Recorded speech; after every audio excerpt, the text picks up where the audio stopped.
Hamer was born October 17, 1917, in Montgomery County, Mississippi, one of the poorest areas of the nation for blacks.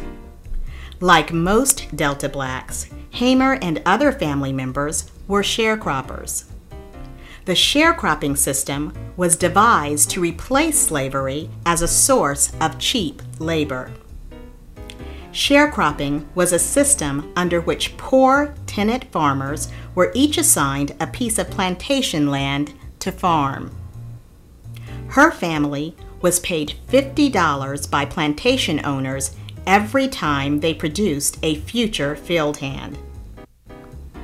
The tenant was given a house, food, seed, fertilizer, and farm equipment on credit from the plantation owner's company store. At harvest time, the landowner was due half the crops, and the sharecropper the other half. The sharecropper had to pay for his supplies out of his earnings. But most times, the amount owed by the sharecropper was more than his crops were worth, according to the plantation owner. This kept sharecroppers in continuous debt to the landowner, and this meant poverty.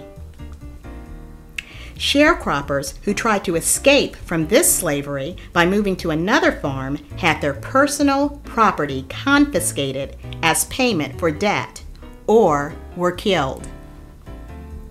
Through the hard work of both of her parents and the 20 children, the Hamers grinded their way out of the cycle. Her father was able to rent land and purchase his own animals and equipment. Their new prosperity ended abruptly. A white man poisoned the feed and killed their stock. The family had to return back to sharecropping. Fannie Lou Hamer's introduction into the political process began in August of 1962. Motivated by one of her friends, Hamer attended a rally held by the Southern Christian Leadership Conference and the Student Nonviolent Coordinating Committee for voter registration.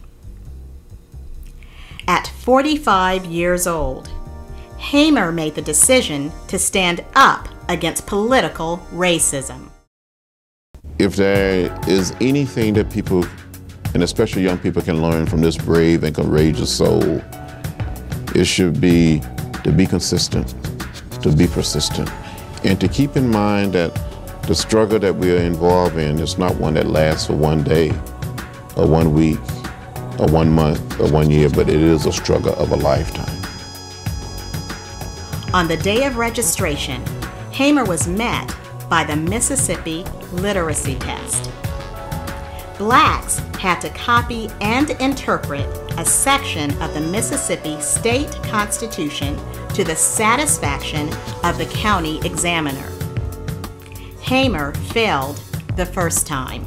On one of her frequent trips back to attempt to register, Hamer told the clerk he would see her every 30 days for the rest of her life until she passed the voting test. In January of 1963, Hamer passed the test and won the right to vote. Following her victory, hundreds of other blacks won the right to vote. Due to her determination to vote, Hamer, her husband, and daughters were evicted from their plantation home. The landowner kept their property, claiming they owed him money. That night, a white hate group came to the home and shot it up. They did the same thing to the home of another person active in registering black voters. In a separate incident, 2 female students from Jackson State University were wounded. This kind of harassment was common for blacks or anyone else who worked to improve the horrible living conditions in the Mississippi Delta. Many times, Hamer almost lost her life. She knew she could be killed at any moment. One of the methods she used to cope with the constant danger was by singing spirituals at meetings and during marches. Her comrades were re-energized by her gift and welcomed her songs. I'm never sure anymore when I leave home whether I'll get back or not. Sometimes it seems like to tell the truth today is to run the risk of being killed. But if I fall, I'll fall 5 feet 4 inches forward in the fight for freedom. I'm not backing off that, and no one will have to cover the ground I walk as far as freedom is concerned. Hundreds died pursuing equality. Samuel Young Jr. was a student civil rights worker shot and killed in a dispute over a whites-only restroom in 1966.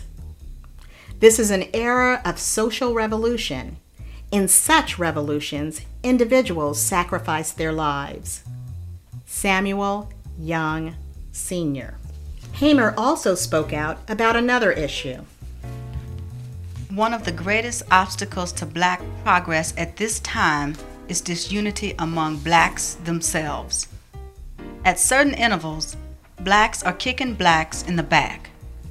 While the white man is killing us, some of the same things are happening in the taverns and nightclubs among ourselves. Her strong interest in the fight for civil rights motivated her to apply for a job as a field secretary for the Student Nonviolent Coordinating Committee.